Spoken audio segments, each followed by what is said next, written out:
buenas tardes tengan todos. Están ustedes en el simposio satélite de Menarini, que deseamos agradecer a la Sociedad Mexicana de Cirugía Dermatológica y Oncológica por la oportunidad de presentar un tema tan importante y tan relevante para nuestra práctica como dermatólogos. A continuación, quiero presentarles a ustedes a nuestra ponente de esta tarde, la doctora Sara Bistre Cohen. Ella es médica cirujana egresada de la Universidad La Salle en México DF, expresidenta de la Asociación Mexicana para el Estudio y Tratamiento del Dolor, miembro fundador del Consejo Mexicano de Algología, diplomado en cuidados paliativos, académica en Ciencias de la Salud en la Universidad Anáhuac del Norte, miembro del Comité Científico del Journal of Pain and Palliative Care Pharmacotherapy, miembro de la International Association for the Study of Pain, exsecretario de la Federación Latinoamericana de Dolor, expresidenta de las academias y profesora de la Universidad del Valle de México, excoordinadora de la Clínica del Dolor del Centro Médico ABC y también en el ABC exprofesora de dolor de los internos de pregrado y Escuela de Fisioterapia. Ella nos va a hablar hoy de un tema muy relevante que es manejo de la analgesia en la consulta dermatológica. Adelante, doctora Bistre Cohen. Hola, ¿qué tal? Buenas tardes. Estoy muy feliz de estar aquí con ustedes, ahora con mis colegas dermatólogos, que es la primera vez que voy a hablar de dolor en dermatología y agradezco mucho la invitación en esta sociedad que me ha invitado y también Menarini que me invitó.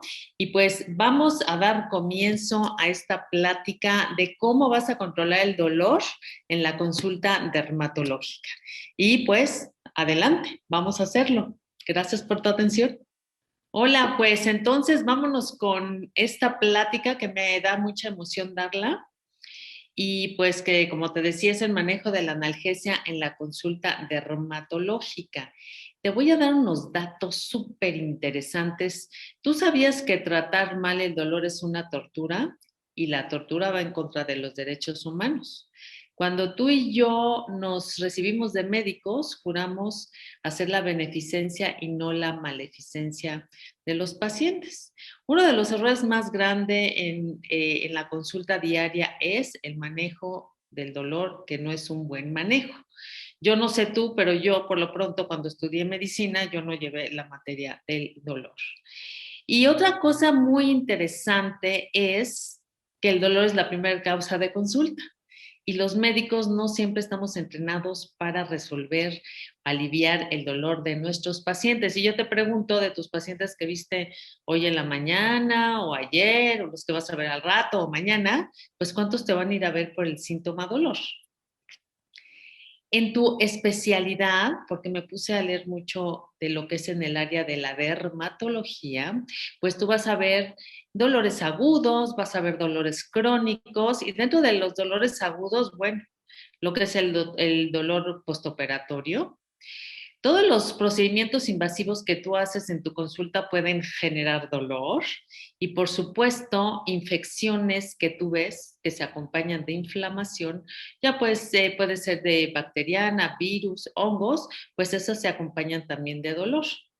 Y algo que ves frecuente, muy doloroso, es el herpes zóster, que de eso nos vamos a enfocar en esta plática de manera muy especial. Y claro que también ves padecimientos dolorosos crónicos. Si no se trata bien el herpes zóster, pues entonces van a llegar con la neuralgia posherpética, ves neuralgia del trigémino, vulvodinia, síndrome de boca quemante, neuromas, que son las cicatrices dolorosas, y pues hay pacientes que tú también ves con cáncer y tal vez algo que te llegue a tu consulta es el dolor a nivel de dermis por la radio y la quimioterapia. Como puedes ver, de los dolores crónicos, la mayoría son de origen neuropático. Y vamos ahorita a hablar más adelante, porque te voy a dar las bases de lo que te llegue a tu consulta, una guía para que tú les manejes bien su dolor. Me voy a enfocar en esta plática. obviamente a lo que es el manejo general, pero lo que es la analgesia perioperatoria, esta analgesia previa a procedimientos como son los peelings y por supuesto el control del dolor en el herpes zóster. Tienes que considerar cuando veas a tu paciente para que tengas un éxito terapéutico en el manejo del dolor, si el dolor es nociceptivo, ya sea somático o visceral, si es de origen neuropático o mixto. Esto también es uno de los grandes errores en el manejo del dolor, que si no sabemos la etiología, de dónde viene el dolor, vamos a equivocarnos a la hora de lo que es el tratamiento. Y no es lo mismo si tú ves un paciente que tiene dolor con intensidad leve, moderada o severa. Como ya hablamos, hay dos tipos de dolor, agudo y crónico. Se van a tratar diferente. Entonces tenemos que hacer la diferenciación. Y yo te pregunto a ti, ¿tú has tenido dolor alguna vez en tu vida? Pues espero que sí, yo también, nuestros pacientes también, porque el dolor agudo es lo que nos avisa de que hay algo más. Algo mal en nuestro cuerpo es, yo siempre digo que el dolor, el cuerpo es muy chismoso y nos avisa de que algo está mal. Y piensa cómo es el tipo de dolor agudo, en algún dolor que tú hayas sentido o tus pacientes hayan sentido, pues es repentino, es penetrante, es intenso, está muy bien localizado. Y el dolor agudo por lo general se autolimita o si quitamos la causa, pues lo vamos a quitar. Y cuando llega tu paciente así con dolor agudo, pues puede tener estos cambios fisiológicos como aumento de la frecuencia cardíaca, respiratoria, transpira. Y si tú alguna vez has tenido dolor, o ojalá que no, pero yo creo que sí, todos hemos tenido, ¿alguna vez te has puesto a pensar así qué es el dolor? ¿Qué es el dolor? La Asociación Internacional para Estudio y Tratamiento del Dolor, que es la que nos rige a los algólogos, que los algólogos somos especialistas en dolor. Luego me dicen, ¿eres especialista en algo o en algas? No, acuérdate que algia es dolor. Pero bueno, esta asociación mexicana, pues, esta asociación internacional para estudiar y tratamiento del dolor, dice y describe que el dolor es una sensación desagradable. Tú ponte a pensar, ¿qué es el dolor? Pues es una sensación desagradable y tan desagradable va a ser como aquello que lo esté ocasionando. Hay muchas definiciones en la literatura médica, pero nosotros nos basamos en la definición de la Asociación Internacional para el Estudio del Dolor. Pero fíjate que el dolor crónico, que se trata diferente, que dicho sea de paso, el dolor agudo sí se alivia. El dolor crónico no se cura por completo. El agudo lo podemos quitar, el crónico no lo podemos quitar, lo podemos aliviar. Y hoy en día ya se considera al dolor crónico como una enfermedad. Y este dolor crónico es aquel que persiste el curso natural de un daño agudo, concomitante con procesos o patologías duraderas, intermitentes o repetitivas en términos. Nosotros ya consideramos que el dolor crónico es más de 3 meses y inclusive años de evolución. Esto también es una definición de la IAS. Y piensa en algún paciente que tenga el dolor crónico, es diferente al dolor agudo, porque entonces es penetrante, es continuo, es difuso y a veces el paciente no puede decir cuándo inicia, cuándo termina y su intensidad puede variar y hasta remitir brevemente. El dolor crónico, y yo te pregunto a ti, ¿cuántos de tus pacientes con dolor crónico se deprimen? Todos no, pero el 60% sí. Y esto va a estar ligado a la severidad del dolor. Y estos pacientes que tienen dolor crónico no quieren socializar. Entonces se hace un círculo vicioso que el paciente no sale, se deprime, tiene más dolor. Entonces, los pacientes con dolor crónico son diferentes a los pacientes que tienen dolor agudo. Y mira qué interesante, el dolor agudo puede estar superpuesto al dolor crónico. A ver, te voy a dar un ejemplo. Pacientes que tienen artritis reumatoide, que luego llueve y hay humedad, se les exacerba este dolor crónico que lo puede tener así como lineal, digamos. Entonces se exacerba, por ejemplo, con humedad. Otro ejemplo, dolor lumbar crónico, que eso los algólogos vemos mucho, pueden estar los pacientes más o menos controlados, pero si se mudan de casa, están cargando cajas o pasan mucho tiempo, no sé, en un transporte, esto les puede exacerbar o pueden tener este dolor superpuesto al dolor que es crónico. Y como yo ya te decía, el dolor agudo, su función es parte del sistema protector de los seres vivos. Tú imagínate que llega contigo, deja imaginarme, pues algún paciente con algún absceso y que no sienta. Entonces esto puede tener daños graves. Vamos a poner un poco más amplio en lo que es la medicina. Imagínate un paciente que tiene un infarto y no le duele, pues se puede morir. Una persona que tiene una apendicitis. Entonces, siempre hay que hacerle caso al cuerpo. Y como ya te decía, el dolor agudo, si quitamos la causa, pues se va a quitar y muchas veces se autolimita o muchas veces tú lo vas a provocar, porque estuve leyendo mucho de tu especialidad y obviamente si un paciente está sano, pero pues le vas a hacer alguna intervención, no sé, algo, ya sea cosmético o no, si vas a quitar un vaso celular, por ejemplo, pues entonces ahí va a haber un daño y un dolor, un daño tisular con dolor agudo, pero pues entonces ya sabemos que es por esa causa. Pero fíjate bien, el dolor crónico, no sé si alguna vez tú leíste, has escuchado al profesor John Bonica. El doctor John Bonica fue el padre del dolor en el mundo y él decía que el dolor en su forma patológica no tiene una función protectora. Y él lo decía así, el dolor crónico es una fuerza maléfica. Imagínate cómo decía, maléfica, que impone serios problemas a quién, al paciente de sufrimiento, a la familia, puede tener problemas psicológicos y a la sociedad económicos. Imagínate que ahorita pues ya es la hora de la comida, están, no sé de dónde me estás viendo, pero imagínate que una familia está reunida comiendo en este momento. Y el que está enfermo es el papá con un dolor crónico. Entonces la mamá tiene ahí como que también hacer su papel de mamá, papá y cuidar a los niños. Si la mamá es la que está enferma con un dolor crónico, pues aquí es el papá que tiene que tomar como la batuta. Pero también en una familia pueden haber niños con dolor crónico. Y entonces ahí lo que hacen los papás es se vuelcan a cuidar al niño enfermo y descuidan a los niños sanos. Esto sucede con mucha frecuencia. Entonces hay que ver quién tiene el dolor crónico y cómo impacta en lo que es pues la familia, la sociedad. Y estarás de acuerdo conmigo que el dolor crónico cuesta mucho dinero, por eso impacta el dolor crónico desde el punto de vista económico, porque son pacientes que van a ir a la consulta una vez, dos veces, tres veces o toda la vida. Yo tengo pacientes que yo ya tengo casi 3 décadas ejerciendo y desde entonces tengo pacientes y pues se van a morir con su dolor, porque el dolor crónico no se cura. Entonces es muy interesante tomar en cuenta esto en lo que es el dolor crónico. Y el dolor crónico, su tratamiento es multidisciplinario. Aquí hay que utilizar fármacos o infiltraciones o cirugías, fisioterapia, dependiendo el paciente.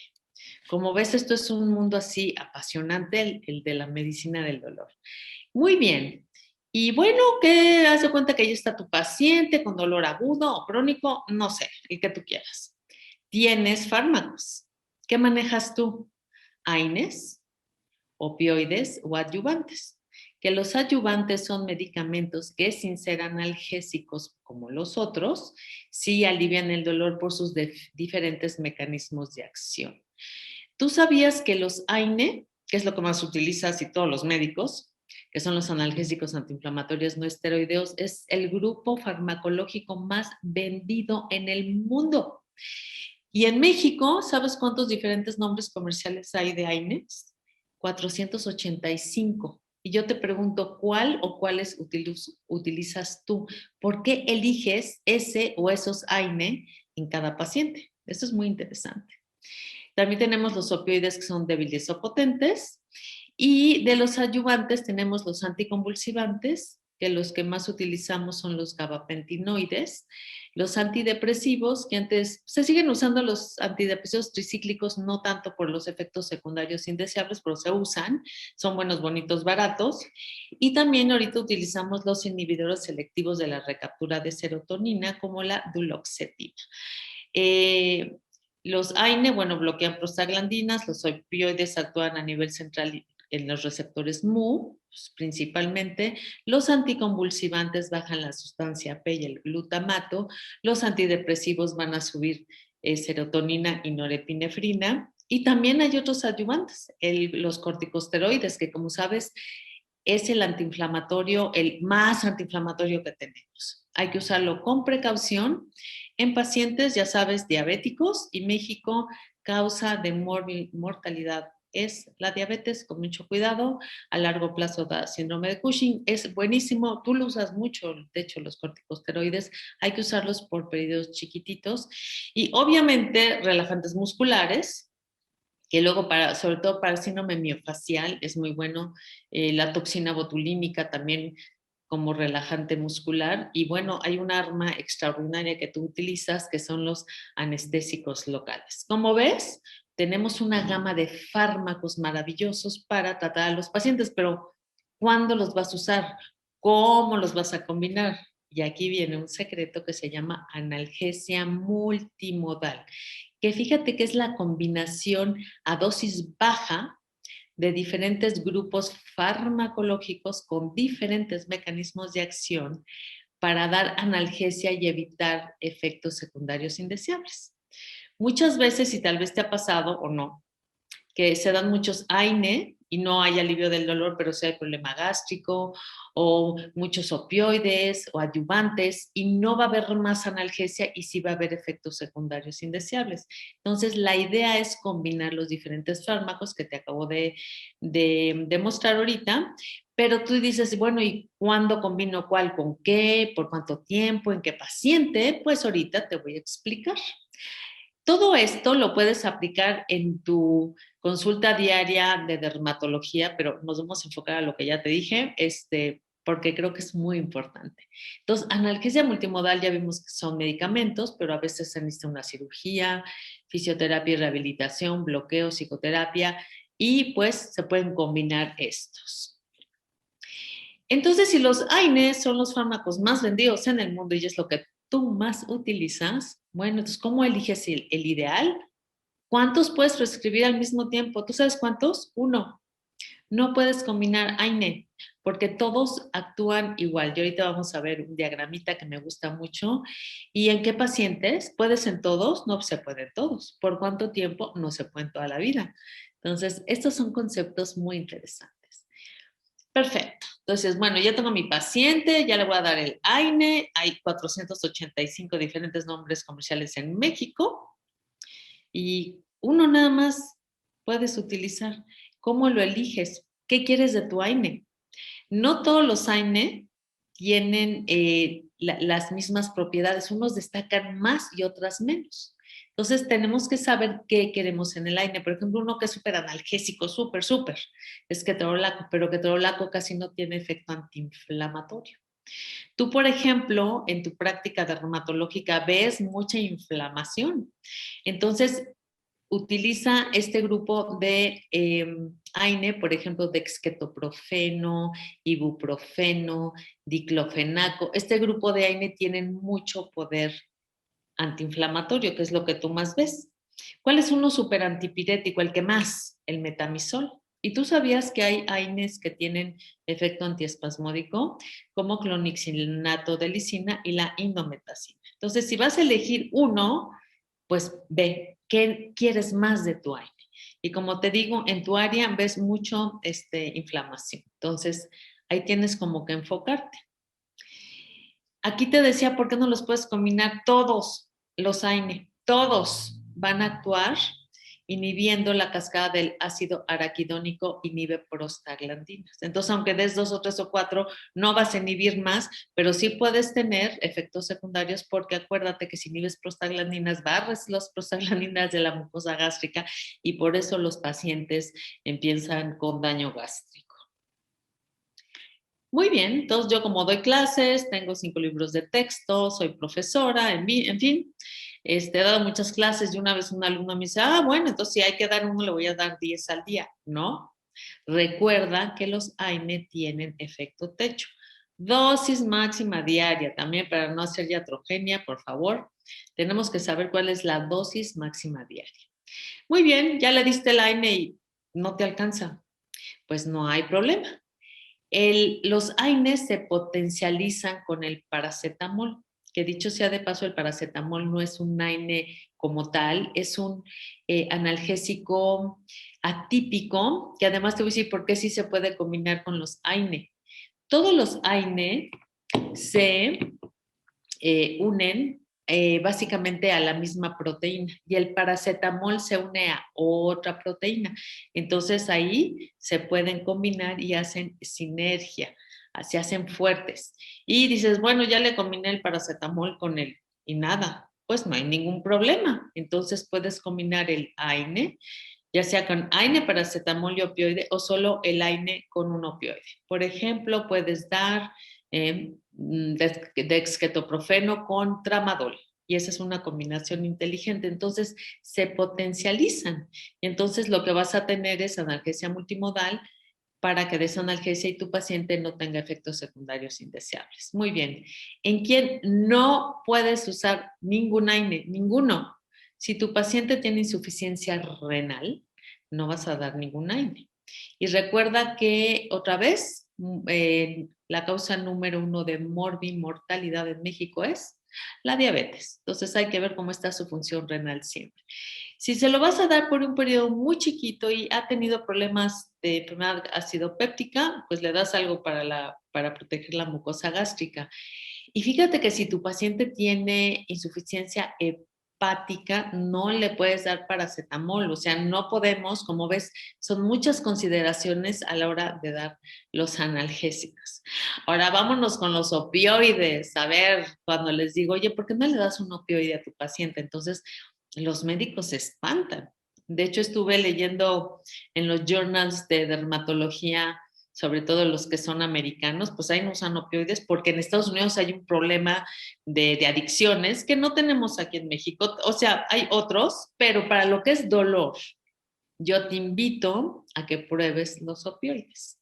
Débiles, ¿cuáles tenemos en México? Tenemos tramadol, tenemos codeína, y ya de los potentes tenemos morfina, tapentadol, oxicodona, buprenorfina. Ahí ya tenemos una gama inmensa, y pues si no te animas a usarlos, pues entonces si tienes algún anestesiólogo junto de ti que te ayude a las cirugías, pues puedes apoyarte en ellos. Pero uno que es súper noble, que me gusta muchísimo, es el tramadol, porque el tramadol, además que hay diferentes presentaciones, lo podemos ir titulando, es muy noble.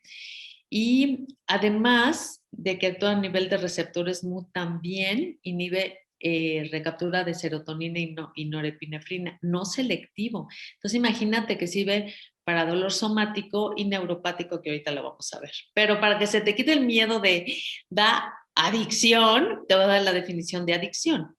Adicción es el uso compulsivo de una sustancia sin un fin médico que cause daños al individuo y a la sociedad. Eso es adicción, es la dependencia psicológica. En cambio, la dependencia física es cuando el cuerpo reconoce el beneficio de una sustancia. Hay que usarlo con precaución, por supuesto, pero a ver, yo te digo, si un paciente es diabético en esta insulina es adicto dependiente, pues va a ser dependiente. Y si un paciente convulsiona y necesita su anticonvulsivante, pues ¿qué se va a hacer adicto dependiente? Dependiente. Entonces, si lo usamos por periodos cortitos, los opioides no les va a dar dependencia. Si es en crónico, pues tenemos que estar más atentos. Solo si pon atención a la hora de hacer la historia clínica. Si tu paciente tiene adicción a otra sustancia, entonces mucho cuidado con cualquier opioide. Pero pues yo te invito a que lo empieces a utilizar y pues si hay efectos secundarios, pues sí, pero te anticipas, oiga señor, puede ser que tenga mareo o tenga náusea. Lo que nunca se les va a quitar con los opioides es el estreñimiento. Entonces, con la mano derecha recetas opioides, con la mano izquierda recetas laxantes, porque si no es un abandono del tratamiento, el paciente que se estriñe por una semana va a decir, ya no va a tomar tu medicina. Entonces, vamos a ser conscientes de los efectos secundarios, pero nos podemos anticipar. El dolor, además desde el punto de vista fisiopatológico, es dolor total. Cuando tengas a tu paciente enfrente de ti, ve qué religión tiene. Las interpretaciones del dolor en las diferentes religiones es muy interesante. Yo he tenido pacientes que me han dicho, yo hice un pecado y yo estoy pagando con dolor y no hay manera que le quites el dolor. Ahora, si tienes un paciente que le tienes que hacer una cirugía, no sé cuál, un procedimiento, no sé cuál, que tiene recursos y no tiene recursos, no lo van a enfrentar igual. Y algo que me encanta en tu especialidad, me encanta. Fíjate el aspecto psicológico. Nosotras las mujeres, y los hombres también, que somos muy, bueno, yo sí soy vanidosa, pero si yo sé que me voy a ir a hacer algo al consultorio dermatológico, pero es para verme más bonita, o sea, algo estético, pues me lo voy a aguantar. Entonces el aspecto psicológico es muy importante. Pero, por ejemplo, si llega un paciente contigo y tiene un vaso celular y no sabe qué le va a pasar, si hay metástasis o... Ahí él va a percibir más su dolor porque va a tener miedo. Pero puedes tú hacer la misma cirugía, digamos, o una intervención que sea más o menos la misma intensidad del dolor. Pero si alguien va porque está enfermo, lo va a percibir más. Si alguien va porque se va a hacer algo estético, pues se lo va a aguantar. Entonces, sí tienes que ver el aspecto psicológico. Ahora vamos a ver otro aspecto. Ese día el paciente le dieron una buena noticia y llega contigo por alguna enfermedad, pues lo va a percibir menos. Pero si ese día el paciente iba a la consulta contigo por un problema dermatológico y ese día le chocaron el coche, lo va a percibir más. Entonces, fíjate cómo está el paciente en ese momento. Inclusive, hay pacientes que si les vas a hacer algo estético, la doctora Valeria Díaz, que es mi amiga, que es secretario de esta sociedad, estoy muy orgullosa de ella y es mi amiga, pero una vez le mandé un paciente eh, para hacerle botox y rellenos y en fin. Bueno, el paciente estaba con un temor que lo tuvimos que medicar desde antes. Entonces, va a depender cada paciente. Y bueno, eso es básicamente para que consideres lo que es el dolor total en tu área. Ahora, ponme atención porque esta es importantísima. Si no sabes de dónde viene el dolor, pues no vas a saber tratarlo. El dolor somático, que es el que tú más ves, es el que involucra el sistema músculo-esquelético. Es cuando el dolor, el paciente dice, es localizado, es opresivo, es desgarro. En tu especialidad tienes una ventaja que tú lo puedes ver. En muchas especialidades pues no es tan explícito como en la derma. Aquí, ¿con qué van a responder bien? Con AINES 1, opioides, ya sea débil o potente, dependiendo la intensidad, y puedes tener infiltraciones, por supuesto. Si el paciente dice espasmo cólico, pues ahí estamos viendo que es un dolor de tipo visceral. Y aquí pues podemos utilizar antiespasmódicos, ya vimos que no todos los AINE. Opioides casi no utilizamos y bloqueos pueden ser simpáticos. Si tu paciente, sobre todo dolor crónico, te dice me quema, me arde, toca eléctrico, a la hora de que lo exploras tiene alodina, hiperestesia, disestesia, todas estas sensibilidades pues raras, alteradas, pues ahí hay dolor de tipo neuropático, en donde hay una disfunción del sistema nervioso central y periférico. Y aquí, ¿qué crees? No sirve ningún AINE, ninguno.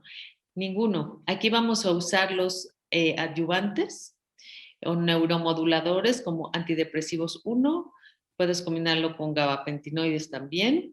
Opioides, pues como te dije, es un mecanismo de acción, el único que, digamos, funciona muy bien, ahí es el tramadol y también se pueden hacer los bloqueos.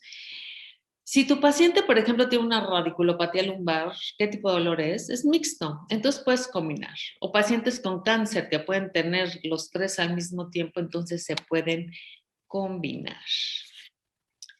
Porque es muy importante que tú le midas el dolor a tu paciente para saber si estás haciendo bien tu trabajo.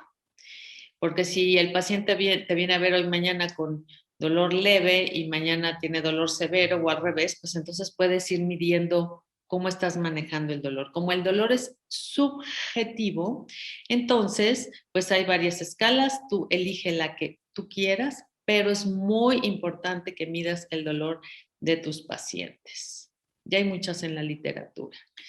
Y bueno, pues ahí me puse a leer en los journals de dermatología, pues muchas cosas de dolor muy interesantes, que la mayoría es todo lo que yo te estaba diciendo. Pero algo muy importante que ellos están en esta revista, ellos dicen que hay que seguir la escalera analgésica de la OMS para manejar el dolor. Yo ahorita te la voy a enseñar. Y la otra es esto de la analgesia multimodal.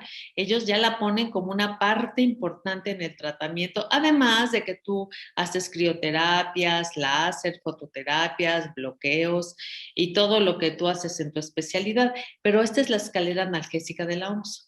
Y todo lo que te he dicho es para que tú apliques esta escalera, que ya están en las guías clínicas de tu especialidad. Ahí están.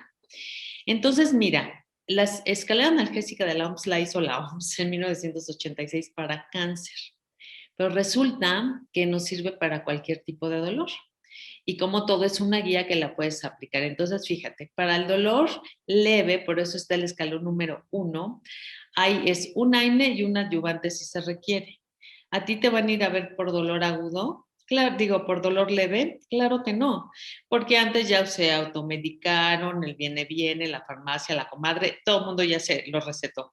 Pero si tu paciente tiene dolor moderado, vas a poner un opioide débil. ¿Cómo? Pues como tramadol. Le dejas el AINE de tu elección y el adyuvante. Y si tu paciente tiene dolor severo, quitas el opioide débil, pones un opioide potente. Fíjate bien, esta escalera se sube, va en ascenso si es dolor de tipo crónico, pero va en descenso si es dolor de tipo agudo. Ahora vamos a hablar de algo bien doloroso en la especialidad tuya y pues también en la mía, pues que es el herpes zóster. Este es un paciente, ven nada más cómo le dio en toda la asiática. Bueno, pues me dijeron, viene un paciente con este herpes zóster, venía en muletas, dije, ¿y tiene alguna lesión? Dice, no puedo caminar por el herpes. Ven nada más este paciente y ve este paciente. Y obviamente estos pacientes tú también los ves. Entonces, cuando llegan a tu consulta, pues, ¿qué les damos? Número uno, como tú en medicina, ¿qué está causando el herpes zóster? Un virus. Entonces nos vamos con bombas de antivirales. A mí me gusta pues usar aciclovir, valaciclovir, famciclovir, pero con horario y la dosis adecuada. A mí me gusta mucho valaciclovir, 1 gramo cada 8 horas, de 7 a 10 días dependiendo. Y pues aquí el dolor es tan intenso que pues tramadol, yo sí empiezo con tramadol, dosis chiquitas, acuérdate que de menos a más para que no se mareen o vomiten. Los AINE, esto acuérdate que es dolor agudo, no es como el dolor neuropático crónico. En algunos pacientes sí damos AINE, hay mucha controversia, estuve leyendo en tus journals, también en los míos. A veces sí damos un AINE por unos 4 o 5 días nada más, aunque no es su efecto tan importante como tramadol. Obviamente las terapias locales, hay unos sprays maravillosos que tienen aciclovir con lidocaína, se los pones allí, hielito. Y sabes que sí es muy importante que uses gabapentinoides, por lo menos 4 semanas por la noche. ¿Cuál quieres? Gabapentina, 300 miligramos en la noche. Pregabalina, puedes utilizar 75 miligramos y vas titulando. ¿Por qué lo vamos a usar por lo menos 4 semanas para que no se quede el nervio dañado? Acuérdate que gabapentinoides empiezan a hacer su efecto en 2 semanas, en 10 días. No se lo estás dando para que se le quite el dolor en ese momento, sino para evitar el daño. Los corticosteroides, hay debate, yo no los uso, en tu especialidad, por lo que estuve leyendo, sí se utiliza más, pero aquí hay que concentrarnos antivirales con horario, terapia local, se puede hacer un anestésico y ahí me gusta mucho manejar el tramadol. Y a veces sí combino tramadol con dexketoprofeno por periodos cortitos, en este caso porque es agudo y aquí sí hay una inflamación y dolor y otra vez es analgesia multimodal. Importantísimo, cuidado de la piel. Seguramente a ti te han llegado, a mí me han llegado pacientes que dicen, es que tengo granitos y me los apachurré. Tuve un paciente que agarró una aguja y se empezó a todas las vesículas del herpes zóster a poncharlas. O se los exprimen o hacen una cantidad de cosas a los pacientes. Hay que explicarles que el problema es del nervio y que la manifestación es cutánea. Mientras menos hagamos y les expliquemos que después de la vesiculita viene la costra, luego seca y pueden quedar estas cicatrices hipo o hiperpigmentadas, más que suficiente. Yo sí utilizo factor de transferencia en pacientes que están inmunocomprometidos. Recuerda que el herpes zóster ataca a las terminaciones nerviosas cuando baja el sistema inmune. Tú y yo tenemos, bueno, si a ti te dio varicela, a mí sí, tenemos el virus de la varicela zóster dormido en la médula espinal, entonces las defensas tienen que estar muy bien. Hace algunos años ya llegó la vacuna a México, está indicada para más de 50 años, yo ya me la puse, porque si algo no quiero que me dé es herpes zóster. Y acuérdate que el herpes zóster puede dar varias veces, se duerme el virus, regresa. Entonces, estas son unas indicaciones para que tu paciente no tenga dolor. Y hay que evitar a toda costa que el herpes zóster desarrolle neuralgia posherpética, porque si entonces sí, ya es de por vida. Bueno, pues también aquí hay otras dentro de los journals de tu especialidad, es lo del manejo del dolor. Y cuando un paciente, sobre todo cirugías grandes, ¿no? Cuando le dices, oye, cirugía. Hay dos, bueno, y también las cirugías más pequeñas. Lo que más temen los pacientes es, ¿me va a doler? Sí le va a doler. Todas las cirugías duelen, por más chiquitas que sean, todas duelen. Y ya cirugías más grandes donde hay anestesia generales y me voy a morir, pues eso sí, quién sabe. Pero yo hasta que vi esta caricatura me di cuenta de lo que era estar colgado del miedo del dolor, ¿no? Entonces puede ser que tu paciente, como ya te decía al principio, no tiene dolor en el momento que te ve, pero tú le vas a hacer ahí un daño tisular porque le vas a hacer una cirugía. Y entonces en la medicina del dolor, nosotros manejamos lo que es la medicina perioperatoria. Nadie tiene por qué aguantarse el dolor, aunque sea chiquito o que sea muy grandote. Y aquella que anticiparse a bloquear las vías del dolor. Entonces, si va a haber un daño tisular, va a haber inflamación, se va a desencadenar la cadena del ácido araquidónico, ¿para qué te esperas a después? Empiézalas a bloquear desde antes, en el trans y en el posoperatorio. ¿Qué vas a obtener con esto? Que tu paciente en el posoperatorio va a necesitar menos analgésico, sobre todo en cirugías grandes en donde luego usan la anestesia y están medio mareados con la náusea, y si no les manejan muy bien el dolor, usan muchos opioides, se suman los efectos secundarios indeseables y luego el paciente va a estar muy incómodo. Entonces, si empezamos nosotros a bloquear las vías del dolor antes en el trans y en el posoperatorio, el paciente va a requerir de menos analgesia, que esto es maravilloso. Entonces, ¿con qué beneficios? Va a tener menos dolor, menos analgesia. Si está hospitalizado, se puede ir a su casa un día antes, imagínate qué maravilla. Si son menos costos y lo que queremos es que el paciente pues esté lo más cómodo posible. Y además, fíjate, si tú le corriges el problema y tu paciente no va a tener dolor o menos dolor, pues te van a referir más. Acuérdate, no sé en tu consulta, pero en mi consulta lo que más tengo son referenciados. Entonces, toma en cuenta esto. Ahora, y siempre te voy a dar otro tip importantísimo. Le vas a dar el medicamento con horario, no PRN, como a mí me enseñaron. No sé tú que me estás viendo, si te enseñaron de que le das el analgésico por razón necesaria. No, eso está obsoleto. Si tu paciente necesita control del dolor un día, 6 meses, toda la vida, así va a ser con horario. Nadie tiene por qué aguantarse el dolor. Ah.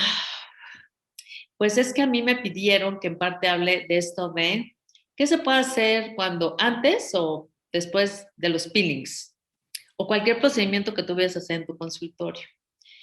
Yo personalmente, y estuve leyendo mucho, pero aquí personalmente yo ya me he hecho peelings, entonces ya te puedo decir, me he hecho peelings muy agresivos, que se me ha quedado la cara, que arde horrible, y unos como más suavecitos.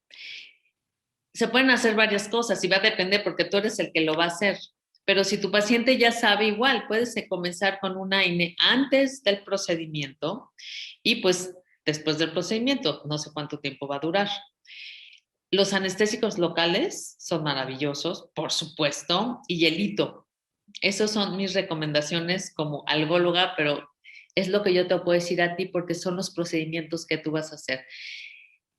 Si uno, por ejemplo, y te vuelvo a decir mi experiencia, pues ya sé que me van a hacer un peeling, pero porque mi piel va a estar más linda, pues me lo voy a aguantar. Y sí me lo aguanto. Y yo creo que todos tus pacientes se lo van a aguantar. No se lo aguantan, dale antes un analgésico, un AINE antes, y se lo puedes dar después, no sé, un día, 2 días, dependiendo qué tan agresivo sea el peeling. Pero otra vez, tú tienes esta arma de los anestésicos tópicos y pues el hielito. Si ya es algo más agresivo, que no sé exactamente en tu área qué haces, pero pues también puedes hacer estas infiltraciones, ¿no? Con anestesia local.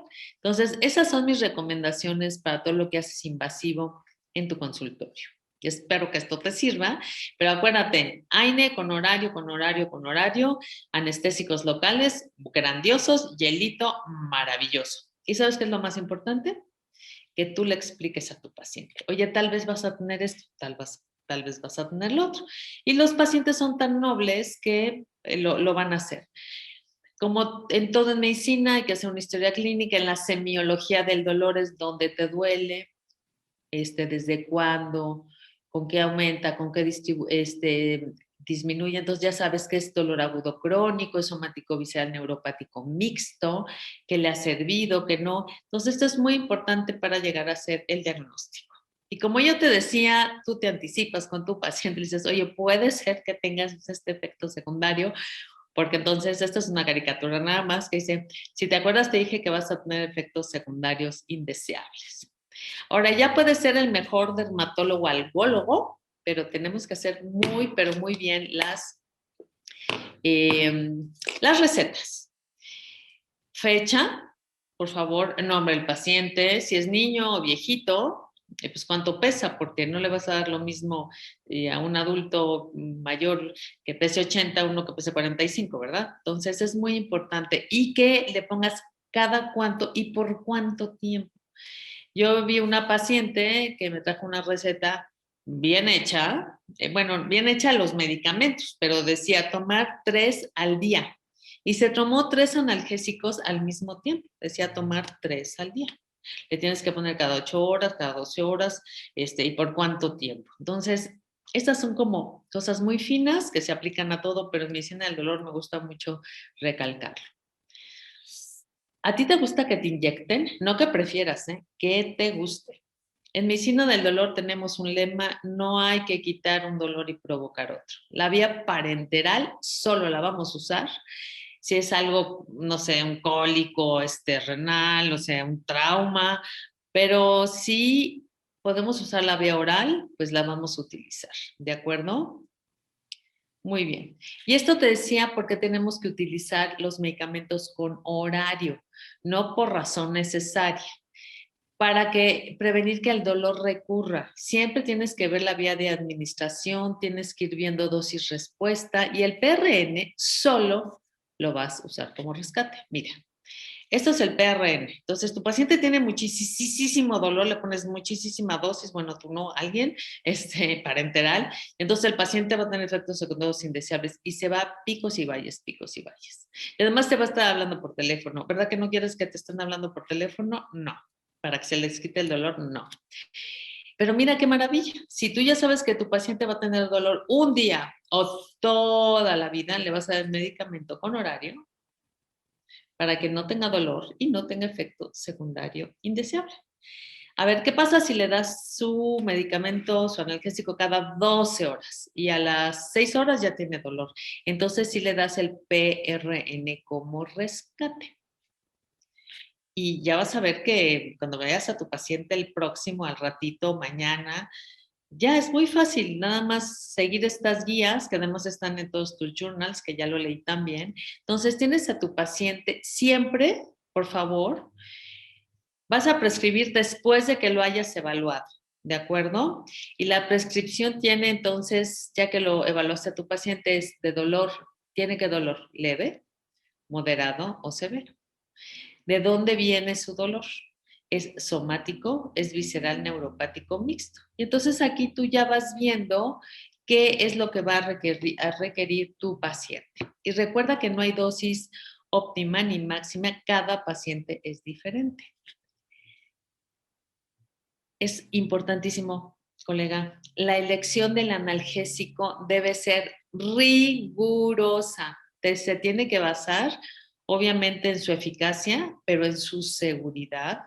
Cada uno de tus pacientes es diferente y vas a utilizar las dosis eficaces más bajas posibles y durante el menor tiempo posible de la combinación de analgésicos, si es que se requiere, para el control del dolor según el objetivo terapéutico que tú hayas establecido en tu paciente. Y siempre te recomiendo que vigiles los efectos secundarios indeseables. Yo espero que con esta charla pues hayas tenido ya las bases de lo que es el manejo del dolor en lo que es la dermatología. Y bueno, aquí te dejo todas mis redes sociales. Si me quieres escribir, si me quieres seguir, yo siempre contesto. Aquí están todas mis redes sociales, son Sara Vistre. Me puedes escribir también a mi correo. Tengo canal de YouTube con clases.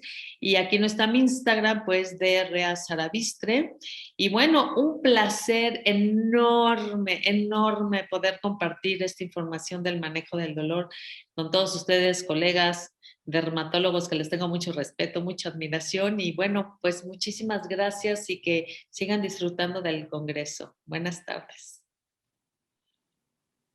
Doctora Vistre, muchísimas gracias por esta plática tan informativa, pero sobre todo tan útil y tan práctica. Tenemos algunas preguntas del público y algunas otras que yo quisiera aprovechar para hacerle en lo que más gente se anima. El doctor Leo Neumann, a quien le mando un caluroso saludo, pregunta, ¿existe el control mental del dolor? Me ha tocado practicar una cirugía dermatológica en 2 pacientes que me pidieron no usar anestesia local. Me pidieron dejarlos solos 5 a 10 minutos, meditando o algo así, y pude hacer la intervención sin anestesia. Sí, la mente es poderosísima. Entonces, como les decía, esto del dolor total, pero también tiene que ver con las emociones, los pensamientos. Y sí, doctor, hay pacientes que se relajan, meditan y se puede controlar el dolor. Así es que sí se puede. Yo lo he visto en algunos pacientes también, entonces, y además, doctor, esta pregunta es muy interesante porque el paciente cuando nos pide algo, pues tenemos que concederles lo que ellos quieren porque están convencidos de que eso les va a ayudar. Entonces, si un paciente pide algo y él está convencido, adelante, porque si trato de convencerlo de que no, pues va a fracasar lo que estemos haciendo. Entonces, un paciente me dice, espérame tantito, me relajo, tranquilo, medito. Se puede, claro que se puede. La mente es poderosísima, ¿eh? Sí se puede.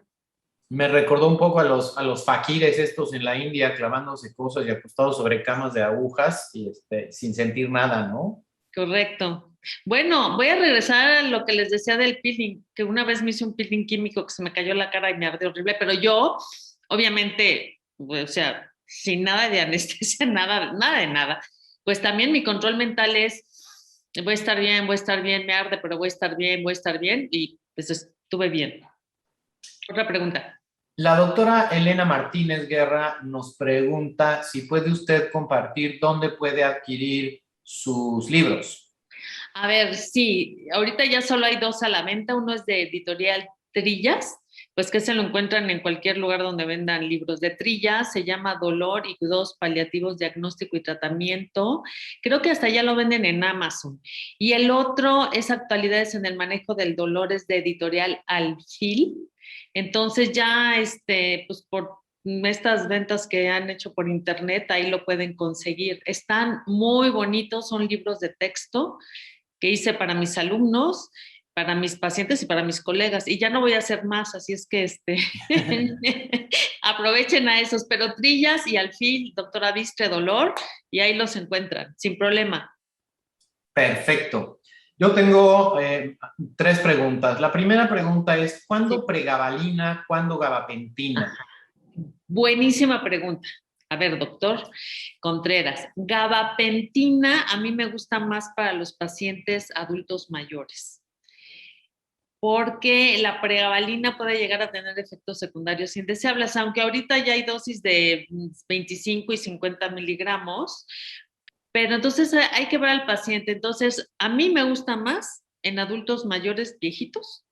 Hay gabapentina de 300 miligramos, puedo comenzar hasta con 150 en la noche, o si no, pregabalina, si no hay otra cosa, pero comenzando con 50 y vamos titulando a 75. Son gabapentinoides, el mecanismo de acción es básicamente el mismo, pero a mí me gusta más gabapentina en adultos mayores y pregabalina no tan mayores. Pero hay que ver dosis respuesta. Hay pacientes que toleran perfecto la pregabalina, pero siempre, siempre de menos a más. Si empiezan a dar bombas, el paciente se va a quedar dormido y luego a ver, despiértenlo al otro día, porque esto, el efecto secundario inmediato es que al otro día no se pueden despertar los pacientes. Y en la noche, la pregabalina a veces da trastornos cognitivos en los pacientes adultos mayores. La gabapentina es un poquito más segura en ese sentido. Y aumentan las caídas, ¿no? A mí me ha tocado Claro. que los pacientes adultos mayores con la gabapentina o la pregabalina se caigan, sobre todo cuando los combinan con tramadol. Bueno, pobres pacientes. Por eso es gotitas de tramadol, que a mí me gustan, o comenzar de menos o más. Acuérdense cuánto pesan los pacientes también, porque ya viejitos y hay que ver cuánto pesan. Y lo que yo les decía, no sumar efectos secundarios de diferentes medicamentos porque se suman y pues, pueden tener esto como las caídas. Entonces yo al principio les digo, te estás en tu casita, cuidado, 3, 4 días, que es lo que se marean, ¿eh? Ya después ya se les quita. Perfecto, tenemos dos preguntas más. Sí. La doctora Valeria Díaz, su amiga, Divina, la amo. como siempre, excelente conferencia, un tema muy importante. Y le pregunta, en cuanto a tu experiencia, ¿cuál es la opción de combinación antineurótica y analgesia en el inicio de herpes zóster con dolor severo? Pues ahí, como les decía, es tramadol, pregabalina y pues básicamente eso. Y obviamente los antivirales, ¿no? Pero la combinación de analgesia multimodal a mí me gusta muchísimo. Lo que es tramadol, pregabalina, si lo damos a dosis chiquitas, y a veces sí lo combino con un AINE, porque ahí sí hay un proceso inflamatorio en lo que es dolor agudo. Entonces, dexketoprofeno es una buena combinación. Y aunque son 3 medicamentos, son de grupos diferentes, con mecanismo de acción diferente, que hay que usarlos a dosis baja para dar analgesia y, lo que decía el doctor Contreras, evitar efectos secundarios indeseables. Te mando besos, amiga querida, te amo. ¿Qué tan frecuente es el sangrado posquirúrgico con el uso de AINES a dosis terapéuticas y con cuáles AINES se presenta en dado caso? No se dan, esto es como un mito. Hay tanto miedo de los sangrados y tanto miedo de la cicatrización, pero si damos las dosis máximas diarias, no hay problema. Eso se daba más o se da más con la aspirina, ¿no? Con el ácido acetilsalicílico, pero la verdad es que si tú vas a usar un AINE 4 o 5 días y tienes cirugía, no te va a pasar nada. O sea, no le va a pasar nada a tu paciente. Entonces, son seguros. Esto es como un mito que hay de los AINE. Solo ácido acetilsalicílico. Lo demás, sin problema, ¿eh? Y este tema de que hay los antipiréticos y los antiinflamatorios y los analgésicos con mayor o menor actividad, ¿qué tan cierto es o qué tanto todos tienen un poco de todo? Absolutamente, no todos tienen igual, no todos. A ver, los AINE tienen 4 propiedades: analgésico, antiinflamatorio, antipirético y algunos antiespasmódico, doctor Contreras. Entonces, y antiagregantes plaquetarios algunos. Sí, pero antiagregantes plaquetarios otra vez es como más para la aspirina. No es lo común, pero lo que más es, a ver, si en tu consulta tienes que tratar de dolor, pero súper dolor, y no hay tanto proceso antiinflamatorio, pues ketorolaco. O sea, ketorolaco es el más analgésico de toditos. Si hay un proceso inflamatorio y con dolor, entonces destaca más su propiedad antiinflamatoria el dexketoprofeno, diclofenaco, ibuprofeno, naproxeno, esa gama. No hay mayor, o sea, el mejor antipirético, ¿saben cuál es? El metamizol. Metamizol es lo que baja así la temperatura. No hay a quien le gane, ¿eh? Y hay algunos AINE que tienen efecto antiespasmódico como clonixinato de lisina, indometacina y también metamizol. Entonces, claro que tienes que ver en México hay 485 diferentes nombres comerciales de AINES, imagínate. Entonces, ¿cuál eliges para no combinarlos? Porque no se pueden combinar. Pero sí, unos destacan más que otros. Mi pregunta iba con la siguiente malicia. Es muy común que los pacientes, por ser nefrópatas, les digan, quítate el dolor con paracetamol, y el paracetamol me parece que es muy débil para controlar el dolor. ¿O qué opina usted? Ok. Si hay un paciente nefrópata, no puedes usar ningún AINE. Ninguno, pero ninguno. El paracetamol, sí. El paracetamol ni es tan antiinflamatorio, ni es tan antipirético, pero ¿por qué se usa tanto? Porque es seguro. Entonces, paracetamol, si un paciente es nefrópata, pues se puede dar paracetamol, pero ojo, si un paciente tiene un problema de insuficiencia hepática, no puede usar paracetamol. Entonces, como ven, dar un AINE tiene ciencia, no nada más es que tienes en la bolsa y te lo tomas o qué te voy a recomendar. O sea, hay que saber, pero ¿respondí tu pregunta, doctor Contreras? Por supuesto que sí, muchas gracias. Y mi tercera y última pregunta es una pregunta muy de moda. La marihuana y el cannabidiol. A ver, ahí te va. En mis libros, todos tengo capítulos de cannabis. O sea, cannabis está demostrado que sirve para el alivio del dolor. Esto no es nada nuevo. El problema de lo que tenemos en México es las presentaciones, ¿de acuerdo? Entonces, hay pacientes que dicen, sí, sí me lo quito, pero venía con cortisona. Entonces, las dosificaciones todavía no están como muy bien estandarizadas, por decirlo así. Y la otra vez vino una paciente conmigo que le dolía mucho la cadera y le empecé a ver, tenía muchísimo dolor y dice, me voy a desmayar, y se desmayó en mi consultorio. Yo la verdad pensé que se iba a morir, horrible. Y ya cuando entró, o sea, le dije, ¿qué te tomaste? Ah, pues me dieron gotitas de cannabis. Se hipotensó la señora, horrible, o sea, si no estuviera conmigo se hubiera caído, no sé. Entonces, el principio es, sí sirve. El problema que tenemos ahorita es que no están estandarizadas las dosis. Y hay que saber quién la vende, de dónde viene, si está mezclada con cortisona o no, que ya me ha pasado con pacientes, ay, sí me lo quitó, pues sí, porque está con cortisona y al rato ya andaban con su Cushing. Entonces, el principio fisiológico sí sirve, la cosa es que hay que dosificar y hay que estandarizar las dosis, porque oye, te sales a la calle y encuentras en el mercado cuántas diferentes tipos, ¿no?